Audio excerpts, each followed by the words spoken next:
கோயிலில் சாயங்காலம் பிரதோஷத்துக்கு நிறைய கூட்டம் இருக்கும் பார்த்துருக்கீங்களா? அப்படி என்ன அதில் ஸ்பெஷல்? அது ஏன் அவ்வளோ பவர்ஃபுல்? வாங்க சிம்பிளாக ஒரு கதை மாதிரி சொல்கிறேன். முதல்ல பிரதோஷம்னா ஒரு நேரம், மாதத்தில் 2 தடவை வரும். வளர்ப்பிறை தேய்ப்பிறை ரெண்டுலேயும் திரையோதசி திதி அன்னைக்கு கரெக்டாக சாயங்காலம் 4:30 மணிலேருந்து 6 மணி வரைக்கும் இந்த 1.5 மணி நேரம் தான் பிரதோஷ காலம்.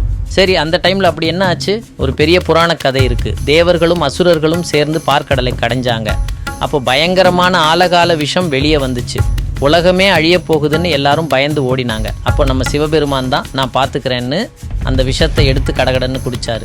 பார்வதி தேவி அந்த விஷம் உடம்புக்குள்ளே போகாமல் சிவனோட கழுத்திலேயே நிறுத்தினாங்க. அதனால தான் அவருக்கு நீலகண்டன்னு பேர்.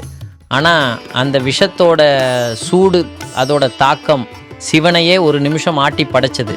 அந்த சூடு தணிஞ்சதும் சிவன் ரொம்ப சந்தோஷமாக அவரோட வாகனமான நந்தி தேவரோட 2 கொம்புகளுக்கு நடுவில் நின்று டான்ஸ் ஆடினாராம்.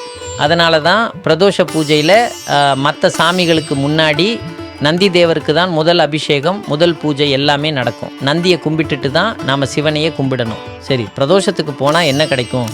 நம்ம மனசு அறியாமல் செஞ்ச தப்பு, கஷ்டங்கள், தோஷங்கள் எல்லாமே அந்த 1.5 மணி நேர பூஜையில் கரைஞ்சிடும்னு சொல்கிறாங்க. முக்கியமாக கடன் தொல்லை, உடம்பு சரியில்லாதவங்க இவங்கெல்லாம் பிரதோஷத்தில் வேண்டிக்கிட்டா சீக்கிரம் நல்ல தீர்வு கிடைக்கும்னு ஒரு பெரிய நம்பிக்கை இருக்குது. இதுலேயே இன்னொரு சூப்பர் விஷயம், சனிக்கிழமை அன்னைக்கு பிரதோஷம் வந்தால் அதுக்கு பேர் சனி மகா பிரதோஷம். அது சாதாரண பிரதோஷத்தை விட 1000 மடங்கு பலன் அதிகமாக.